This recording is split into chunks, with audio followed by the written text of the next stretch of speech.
Very special guest. We got Carlos Mauricio Ramirez, play-by-play announcer for Apple TV. He does both English and Spanish. Carlos, my guy, appreciate all the time. How are you, mate?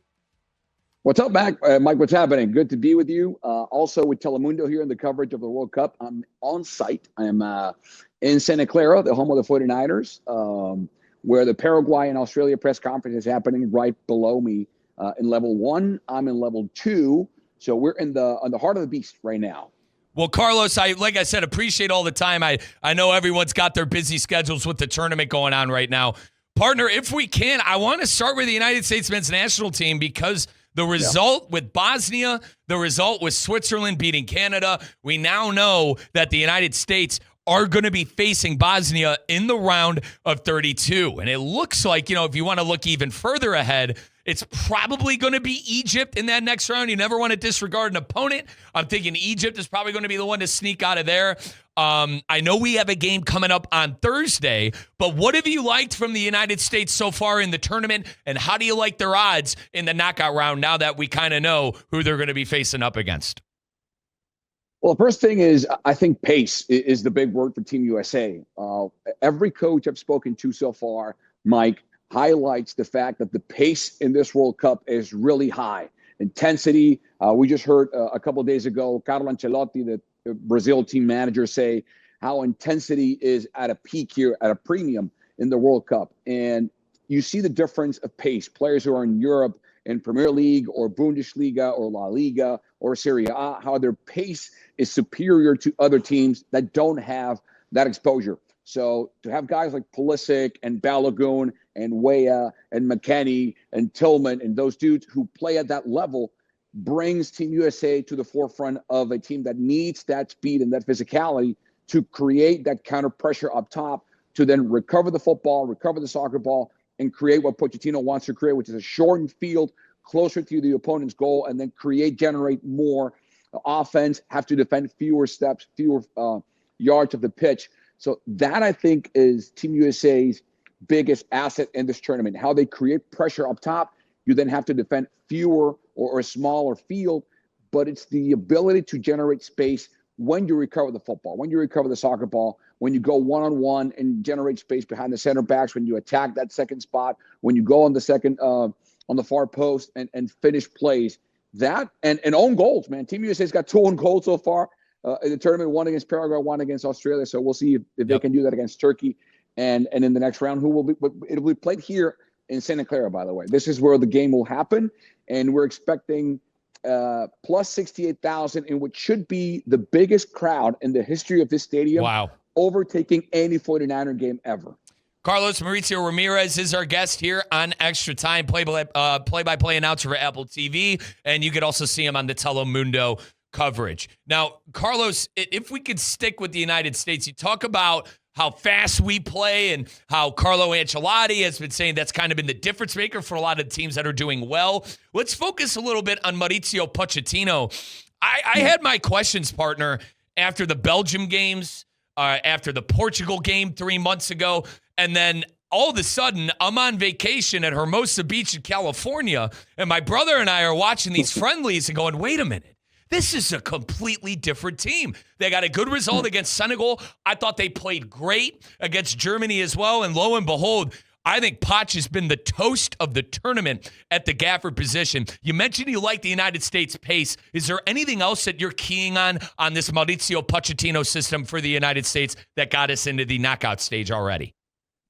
Yeah, that's a great point, Mike. First of all, I think we need to applaud and commend the planning of this team and their general manager and what they've done to get Team USA at a peak in this World Cup.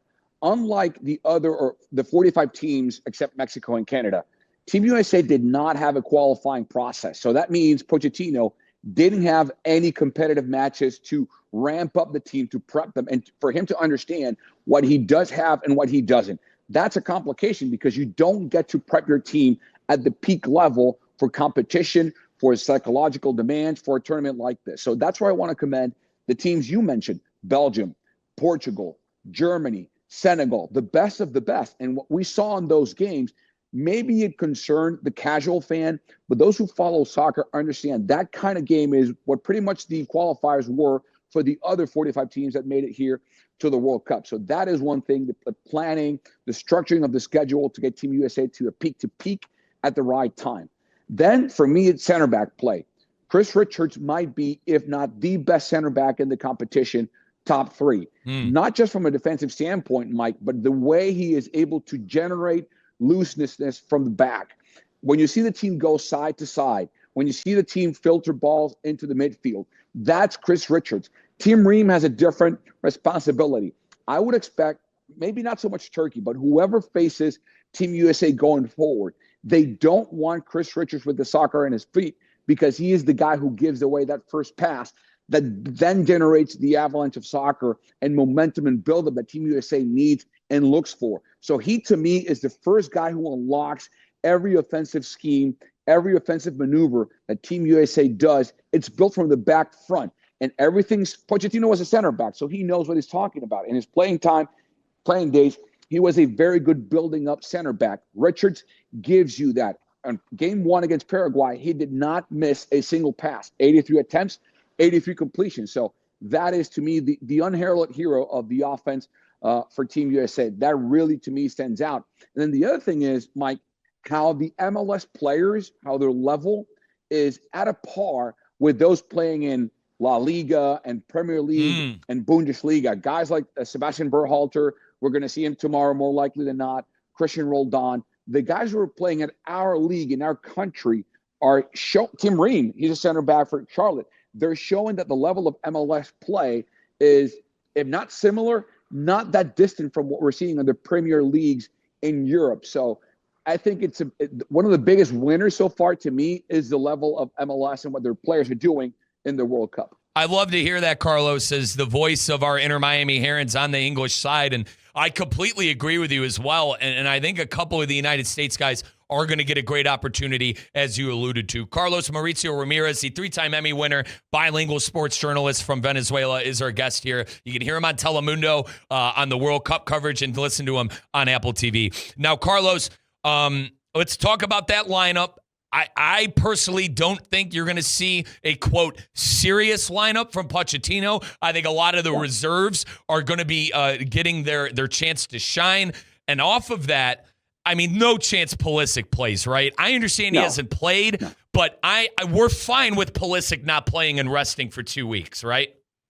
Absolutely. If he doesn't need to play, and the only thing I would guess would even compel Pochettino to consider having Christian play some minutes is if he thinks, both the player and the coach, that he needs the rhythm to be at a peak level when they come here to Santa Clara. If that calf is not 100%, he's not. If I'm him, he's not seeing the field.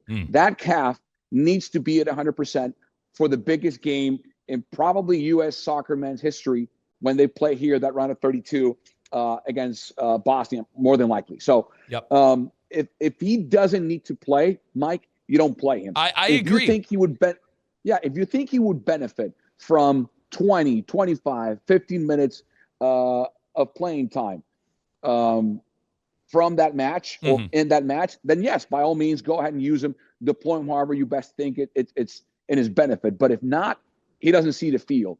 Guys like Ricardo Pepi, Tim Weah, Christian Roldan, Sebastian Berhalter, I would see them on the pitch. I can see them playing that game. I would rest one or both center backs because of what I just said. Team USA does not need an injury or a red card or something that would take Tim Ream specifically and Chris Richards off the field. I would guess they would both take a break. We'll see whoever they want to put in the back. But I think the question I have is with Balogun. As you know, Mike, strikers forwards are such a creature of habit and momentum. And if he's in a good spot, if he's in a good place and he can feed off of that rhythm and play, maybe give him 45 minutes so he can keep that physical momentum towards that round of 32, I would expect him to play. But again, my uneducated guess, because I'm not covering Team USA on site, I'm close, but I'm stuck. I'm here in Santa Clara, is we would see some turnover. I would expect Tim Weah to start. I would expect Ricardo Pepi to start. I wouldn't expect either maybe McKennie or Richards or Ream to start. and see maybe Roldan and Berhalter man that center field for Team USA. Yeah, and Carlos, the only reason I know form is such a thing with world football. Keeping guys in form, keeping guys in shape. I love what you said about Flo Balogun and completely agree about Christian Pulisic. Now, last thing, partner, on the U.S. before we get into the other big storylines throughout the World Cup. Partner, I said before, quarterfinal or bust. You're on your home soil. I think, I've been saying it for years, but I'm finally starting to see some fruit from the tree of the golden generation. And Carlos, I'm 31. My first United States memory was watching us beat El Tri and really start taking over CONCACAF. I've been waiting to get brother. I've been waiting to get back to the quarterfinal. By the way, we got screwed by Germany in the quarterfinal. Regardless, I've been waiting to get back to this point for 25 years. Can we see the expectation of us getting to the round of 8? In your eyes, okay. So it's one thing to demand it. It's another thing to realistically hope for it, right? France has a demand. Spain has expectations. Argentina, world champions. Those teams are expected to reach that round and exceed it. Team USA doesn't have that they're not obligated to reach that spot. What Team USA is, though, is now there's a realistic a realistic goal to reach that round the way they're playing, the way everything is set up for Team USA. It is not unrealistic, Mike, to say, I can see a path where Team USA advances around 32, the next round, and makes it into the quarterfinal. I can see that happening. And if you just look around the media sphere, you hear Thierry Henry say it. You hear Zlatan say it. You hear media from abroad. You hear Gary Lineker saying it. So everyone is seeing something that can't be denied. There is a clear path forward. Where that path ends, I think really the sky is the limit for Team USA. Big teams, Mike, will end up eliminating each other. Maybe we see England, Portugal. Maybe we see Argentina, Uruguay. Maybe we see Brazil, Japan in the next round. And some big shot team will get knocked out by another one. If Team USA has, again, physical attributes, proper tactical play, they have to physically choke, not literally, but from a pace standpoint, choke the opposition. Don't let them play out of the back. Don't retreat. Don't play in your half of the field. If you can keep up that physical pressure through most of the 90 minutes, there's an absolute clear path for success for Team USA. Carlos Mauricio Ramirez joining us here, 3-time Emmy winner, bilingual sports journalist from Venezuela. Hear him on Telemundo with the World Cup and on Apple TV. Now, Carlos, I love what you said about the other big giants knocking each other off. I was looking at something. If England wins the group, I believe they're going to have to play Mexico, possibly in Mexico, if Mexico advances, and then maybe Argentina. So you are right. They're these teams, they're going to end up knocking each other off. And I think with the path that the United States has, it's very, very possible that we could even, dare I say it, go further in the quarterfinal. Now, partner, I mentioned Argentina. We're home of Lionel Messi. We're home of Inter Miami. I call the games on here. Brother, I've been to the moon. Between the United States and the dream start that I've had with my team and Lionel Messi, the wagon I've been hitched to for the last couple of years on here, we're not surprised because we cover the league and we cover Messi, but partner, I feel like everyone around the world is learning again just how great and how goated Lionel Messi is at 38 years old. Today's 39. It's his birthday today. Jeez. Did you see him wake him up in the hotel? You see him wake? He didn't look happy. Mauricio, listen, Carlos, he didn't look happy. No, but he's the GOAT. I'll give you some story, some backstory here, Mike. It's funny we have this call today. Today is the day that the mother of my children, my former partner, and her mother moved from San Francisco to Miami. I will follow them after the World Cup. I'm moving to Miami after the World Cup. So we'll see each other frequently. In the studio, please, Carlos, in studio. Whenever you want me there, I'll be there. So I'm moving to Miami. I have my sisters there. I got friends there. The Venezuelan community is huge in Miami, as you all know. When I ask my daughters two girls who are 10 and 6, ages 10 and 6. What are you most looking forward to when we move to Miami? They say family, going to the beach, and watching Messi play. Yes. So that's and the order shifts. I mean, when she saw Messi do what he did, she said, "Daddy, I can't wait to get season tickets to go to the Miami games and see Messi play." She loses it. So, I'm a Messi admirer. What he's done. I'm a Barcelona fan, so you know where that comes from. But I'm also a Cristiano Ronaldo fan because I know what he's done, where he comes from, the tiny island of Madeira in Portugal, and what he's become. Right. Yep. I don't think there's a right or wrong answer. For me, the right answer is Messi, or my preferred answer is Messi. I think we are witnessing something that is so ridiculously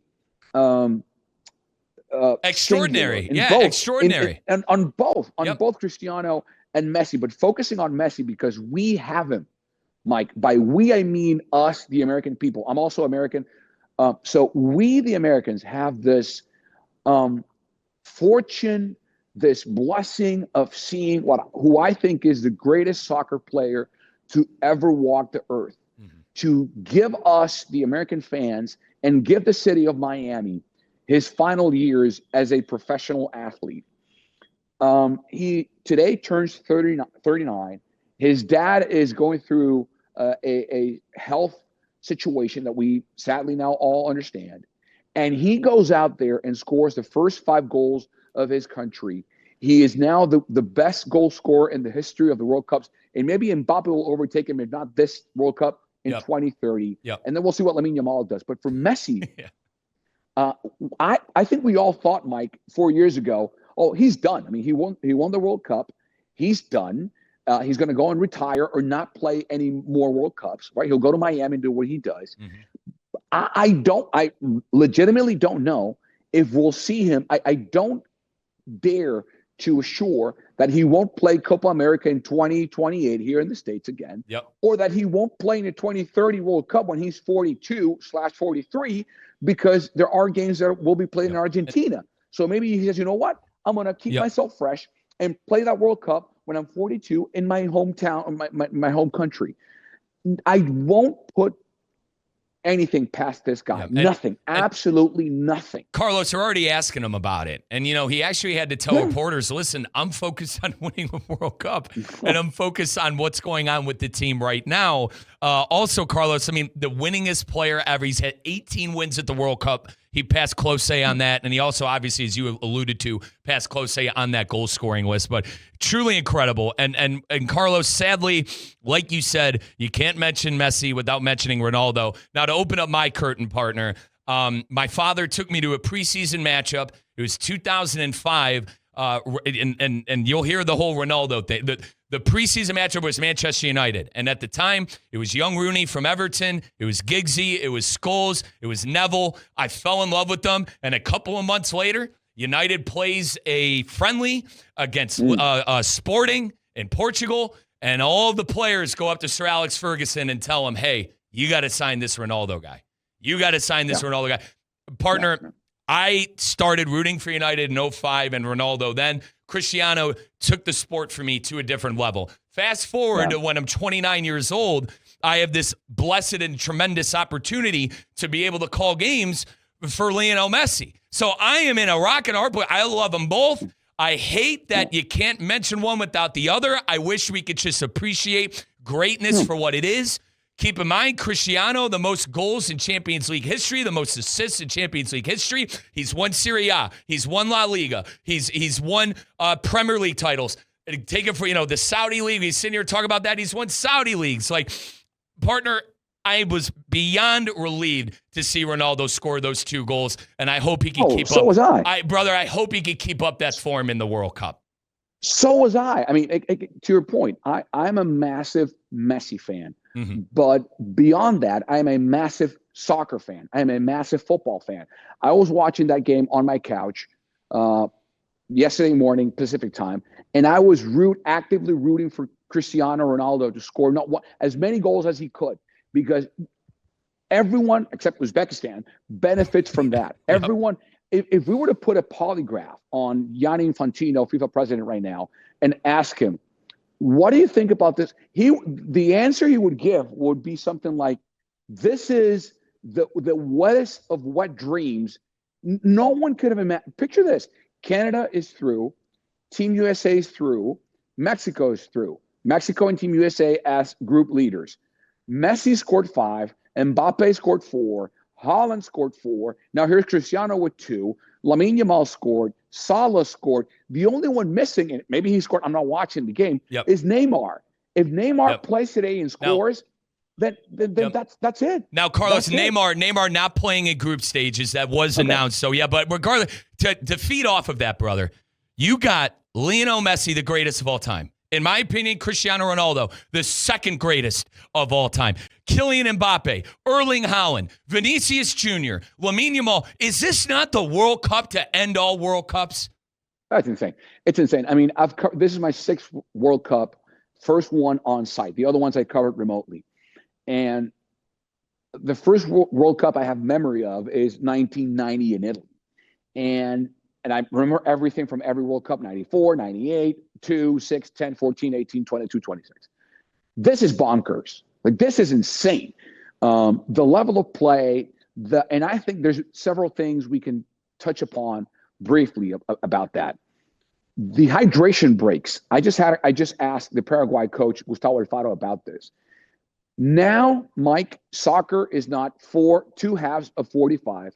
It's 4 halves of 22 and a half, or 22 and 23 minutes, right? Yep. So what that does is, you can love it or hate it, but it's what's happening.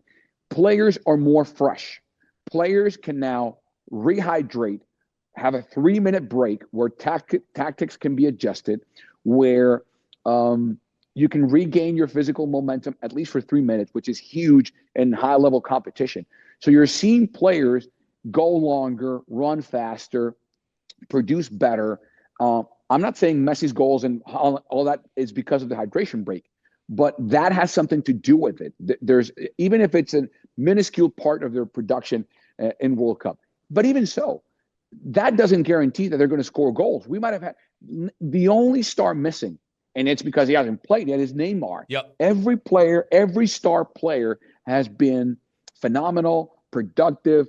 We've got Team USA is the story of the tournament for me so far, as a group, as a team, the way they've played, the way a country, and I've made this point forever, Mike, especially here in the Bay. Until Team USA does what they're doing now, this country, our beautiful country, will not understand what soccer means in other countries, because there's no sport that does what soccer does. There's no Super Bowl. There's no Olympic sport that has people on the streets, Mike, watching gigantic screens, wearing Team USA gear in unison from New York, going through Miami, Atlanta, Nashville, KC, St. Louis, Chicago, where they're not playing, to San Francisco, where everyone at the same time is watching the same game, the same event, are belting out the national anthem at the same time, and all together hugged with national pride. The only sport that does that is soccer. End of discussion, because you're either a Dolphin fan or a 49er fan, but that's local. That's regional. This is national.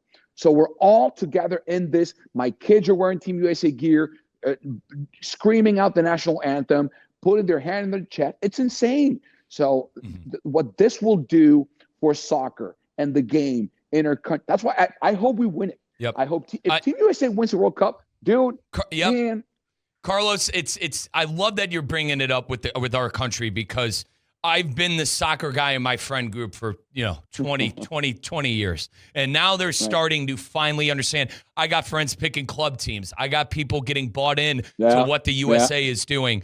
Truly couldn't agree more with you. Now, Carlos, listen, I appreciate all the time. Once again, Carlos Mauricio Ramirez, 3-time Emmy winner, joining us, bilingual sports journalist. You could hear him on Telemundo and the World Cup coverage, and on Apple TV. Last thing here, partner, before we let you go, the group stage is almost over.